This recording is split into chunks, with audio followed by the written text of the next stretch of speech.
तरी वाली भिंडी। दुनिया में आपने ऐसे कई लोग देखे होंगे जो फेंकने में माहिर होते हैं, और उस सब में फेंकने में प्रिया के परिवार वाले जरा 20 ही थे और प्रिया 21। आज प्रिया को देखने लड़के वाले आए हुए थे। ये डाइनिंग टेबल तो आपका बड़ा अच्छा है, कहाँ से लिया? ये तो आपके भाई साहब मुंबई से लाए थे। इसे मुंबई से ट्रांसपोर्ट करवाया आपने? ये पीस तो यहीं पास वाले फर्नीचर शॉप पर भी मिल जाता है, दुकान के बाहर ठीक वही तो पीस लगी हुई है। जी बिल्कुल ठीक समझे आप भाई साहब, ये वही पीस है। हमारी देखा देखी ही तो दुकानदार ने मंगवाया है। उसने हमसे होलसेलर का एड्रेस पूछा, हमने बता दिया। भाई किसी का भला हो जाए तो हमें क्या।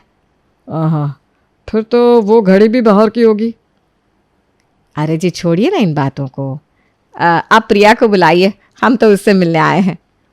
अपने होने वाली पत्नी से मिलने के लिए बेताब प्रेम कमरे के दरवाजे की ओर नजरें टिकाए बैठा था।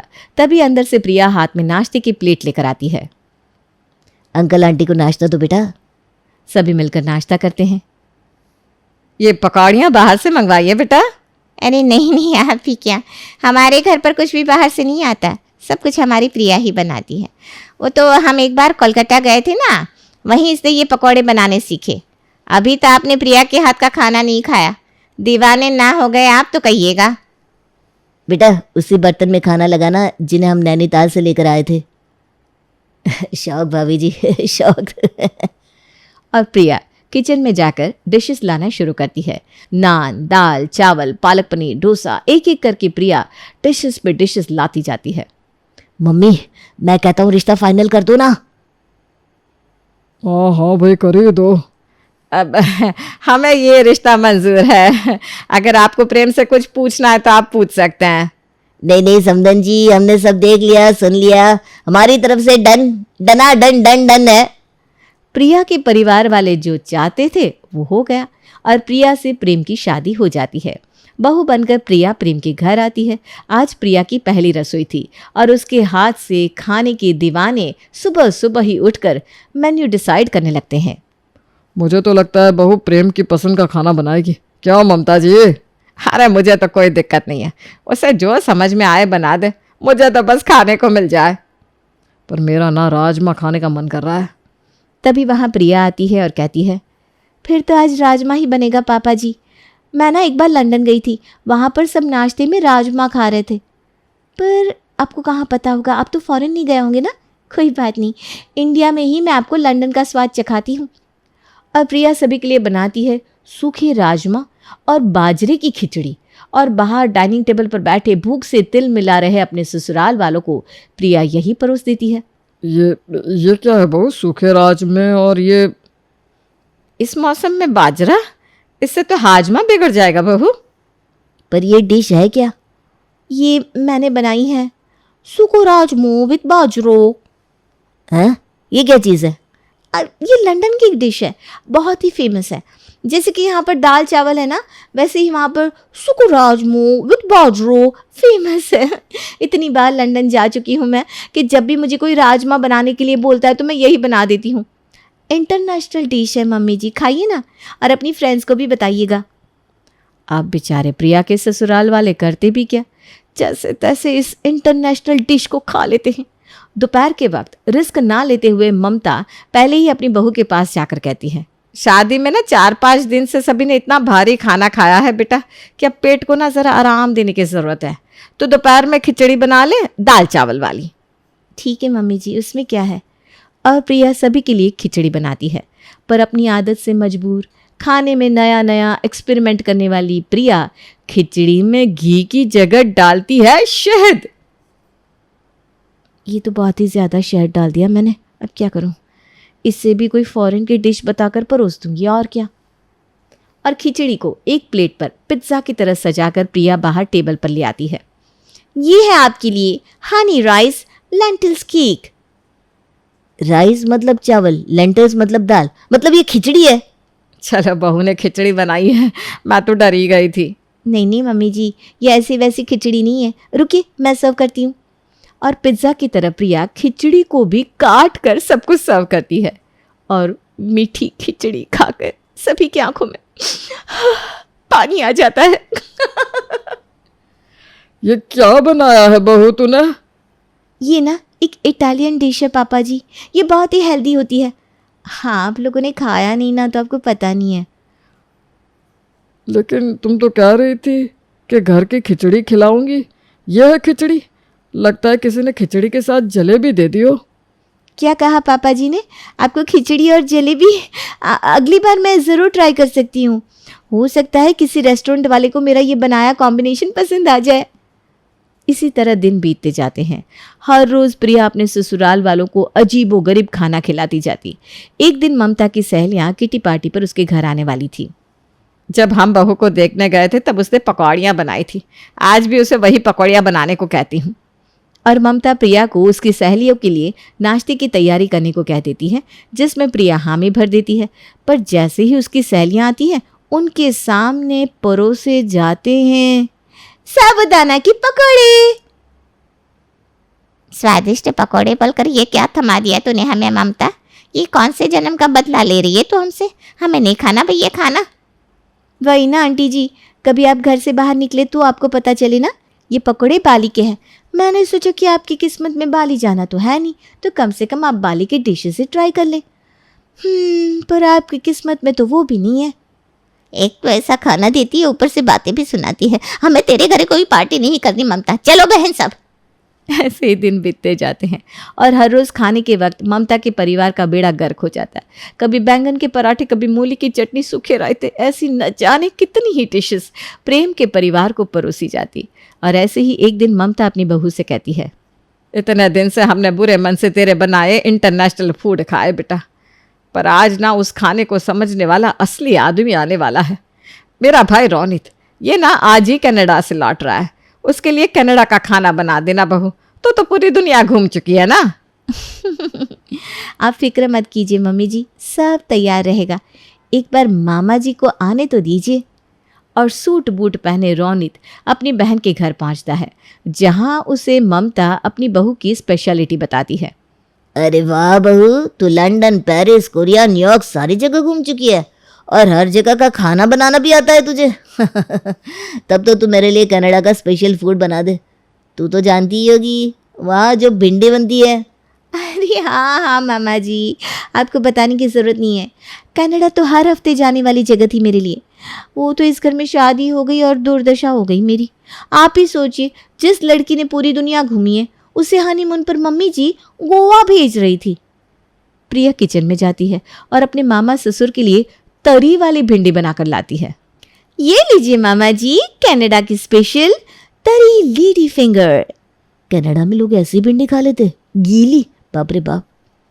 अच्छा बहू, जरा ये तो बता कि ये मैप में कनाडा पड़ता कहाँ है? कनाडा बताती हूँ ना मामा जी। भारत के नक्शे में कनाडा बताती हूँ मैं वर्ल्ड मैप की बात कर रहा हूँ बहू। अरे मेरा मतलब यही था, भारत के ऊपर वो कौन सा देश पड़ता है? श्रीलंका? हाँ वही श्रीलंका है ना, कनाडा वही है पास में। ऐसे नहीं, एग्जैक्ट बता बहू। श्रीलंका के बाजू में है कनाडा, फाइनल। और तुम्हारा कहना है कि तुम कनाडा गई हो? बहू खाना नहीं बनाती है बहन, ये तुम सबको बनाती है। कनाडा में ऐसी तरी वाली भिंडी कहीं नहीं बनती। क्या? तो इतने दिन से बहू हमें जो खिला रही है विदेश का खाना कहकर, वो सब झूठ था? मुझे तो पहले ही शक था। जब हम बहू को देखने गए थे तब तो बड़े अच्छे अच्छे पकवान बनाए थे बहू ने, और शादी के बाद न जाने क्या हो गया इसे। वो खाना मैंने थोड़ी ना बनाया था, वो तो मेरी मम्मी ने बनाया था पापा जी। मैं तो बस लाकर सर्व कर रही थी। पर शादी के बाद मैंने जो भी बनाया है वो सब खुद बनाया है। हाँ, उसका क्रेडिट मैं किसी को नहीं लेने दूंगी। इसकी क्रेडिट कोई लेना भी नहीं चाहेगा प्रिया। अब से तुम हमें माफ करो, खाना बनाने के लिए हम कुक रख लेंगे। तुम देश भ्रमण करो, वही तुम्हारे लिए अच्छा है। और प्रिया का झूठ और फेंकने की आदत सभी के सामने आ जाती है और प्रिया के बनाए खाने से बचने के लिए प्रेम अपने घर पर एक कुक रख लेता है, जो पहले ही दिन उन्हें परोसती है तरी वाली भिंडी। नहीं, सपने देखना गलत नहीं होता, लेकिन क्या हो जब कोई लड़की शादी ही सिर्फ अपने सपनों को पूरा करने के लिए करे तो? ये देखो दीदी, आपकी बेटी के लिए एक से एक बढ़िया रिश्ते लाई हूँ, लेकिन ये रिश्ता बाकी रिश्तों से थोड़ा अलग है। लेकिन क्यों, क्या अलग है? लड़के के पंख लगे हैं क्या? पंख लगे नहीं, कटे हैं समझो। लेकिन परिवार तो बहुत अमीर है। पंख कटे हैं मतलब क्या? और बाकी अमीर है तो रहने दे, कुछ नहीं सुनना आगे। हमें रिश्ता मंजूर है। लड़का कुछ करता नहीं, बेरोजगार है। मतलब लड़का बेरोजगार है? अरे तो फिर वो अमीर कैसे है? अरे खानदानी अमीर। बाकी बस इतना जानती हूँ कि लड़का अमीर घर से है। अब तुम बताओ, तुम्हें अपनी बेटी के लिए ये रिश्ता मंजूर है या नहीं? अरे हाँ हाँ, मुझे मंजूर है। लड़का बड़े घर का है और मेरे लिए और इसके लिए इतना ही काफी है। तुम कल ही बुलवा लो उन्हें। माँ, आप फिर से रिश्ते देखने लग गई। मैंने कहा ना मुझे अभी शादी नहीं करनी। फिर क्यों?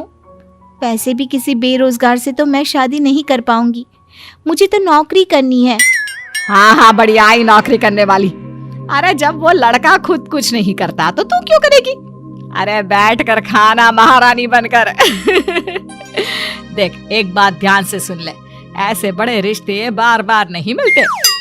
माँ, लेकिन मुझे अभी पढ़ाई करनी है। मैंने एक बार बोल दिया ना कि तेरी शादी होगी तो होकर रहेगी।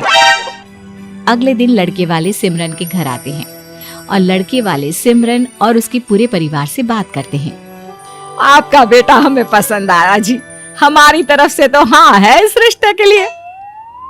लेकिन हमारी तरफ से ना है। अरे पर क्यों, क्या हुआ? आपकी बातों से तो लग रहा था कि आपको सिमरन बहुत पसंद है। सच कहा, हमें सिमरन तो बहुत पसंद आई, लेकिन ना कहने की वजह कुछ और है। वजह ये है कि हमें एक नौकरी वाली बहू चाहिए। नौकरी वाली? ये तो बहुत अच्छा मौका है अपने सपनों को हकीकत में बदलने का। चलो, मुझे अपना नाटक शुरू करना होगा। हाँ, नौकरी करने वाली बहू। आंटी जी, आप बिल्कुल सही बोल रही हैं। अगर आप मुझे मौका दे तो मैं आपकी नौकरी करने वाली बहू भी बनने को तैयार हूँ। लेकिन वो कैसे होगा? तुम तो नौकरी करती ही नहीं हो।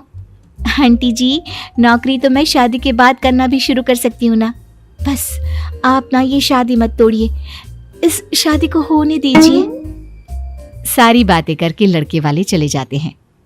क्या बात है, कल तक तो शादी के लिए मान नहीं रही थी और आज रिश्ता बचाने की कोशिश कर रही थी। क्या बात है? क्योंकि अब यही लोग मेरे सपनों को पूरा करने में मेरी मदद कर सकते हैं। आपसे तो मैंने उम्मीद ही छोड़ दी है। अच्छा, वो कैसे? बड़े घर की बहू बनने जा रही हूँ और उन्हें एक रोजगार बहू चाहिए। मैं उन्हीं के पैसों से आगे पढ़ूंगी और अफसर बनने का सपना भी पूरा करूंगी। तो तू ये शादी केवल अपने सपने को पूरा करने के लिए कर रही है? और नहीं तो क्या, ये पागल से दिखने वाले बेरोजगार से प्यार हो गया है, समझो माँ। कुछ दिनों बाद सिमरन की शादी हो जाती है। कुछ ही साल में सिमरन अपनी पढ़ाई पूरी करके एक बड़ी अफसर बन जाती है। बहू, मेरे लिए एक कप चाय बनाकर लाना। माँ जी, मैं और चाय बनाऊंगी? आपने ये सोच भी कैसे लिया? वैसे भी मेरे ऑफिस का टाइम हो रहा है, चाय बनाने के लिए तो नौकर रखे हैं ना। सोचना क्या है, पहले भी तो करती थी, तो अब क्यों नहीं? क्योंकि अब मैं एक अफसर हूँ और मुझे ये सारे काम शोभा नहीं देते। ये सारे काम तो आप लोगों को मेरे लिए करने चाहिए। ये तुम कैसे बात कर रही हो माँ से? क्यों? मैं ऐसे क्यों बात नहीं कर सकती तुम्हारी माँ से? ऐसे बात करके मुझसे नौकरों की तरह काम करवाए वो ठीक है क्या? बहू, ये तुम कैसे बात कर रही हो अपने पति से? पति? कैसे पति है जो घर पे बेरोजगार पड़ा रहता है? और आप कैसी माँ हो जो इनको कुछ नहीं बोलती? ये तुम कैसी बात कर रही हो सिमरन? क्या तुम अब हम सबसे प्यार नहीं करती? अचानक से तुम्हारा ऐसा बर्ताव।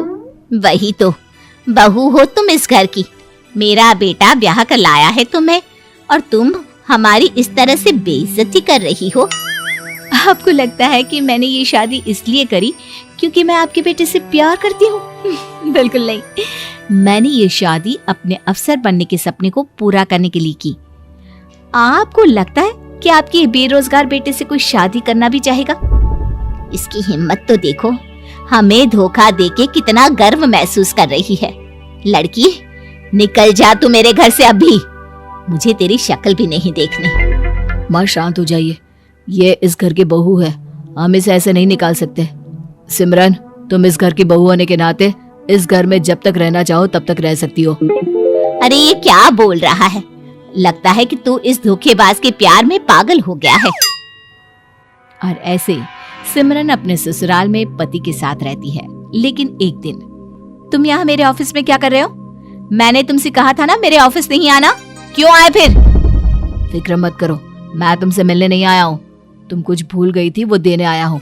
ये तुम्हारा लंच बॉक्स, तुम घर पर ही भूल गई थी और देर होने की वजह से सुबह खाकर भी नहीं निकली।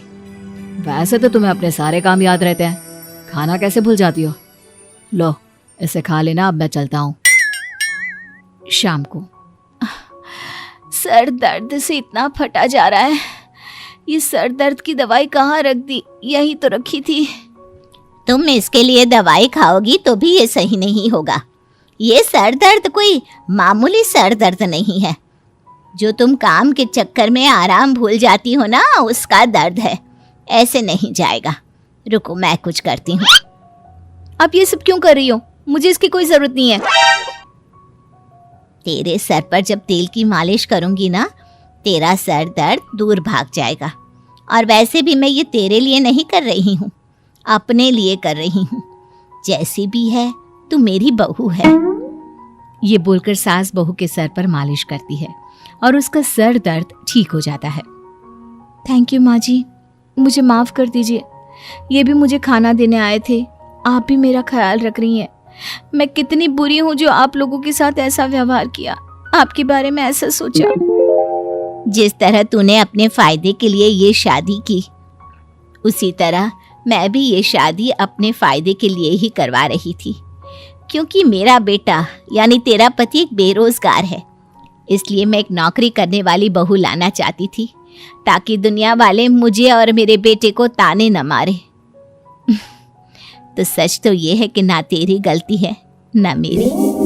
फिर क्या था, अपनी सास के मुंह से ये सारी बातें सुनने के बाद सिमरन को दुख होता है और शर्मिंदगी भी महसूस होती है। इसलिए वो अपने पति और सास से माफी मांगती है और तीनों खुशी खुशी एक साथ रहने लगते हैं।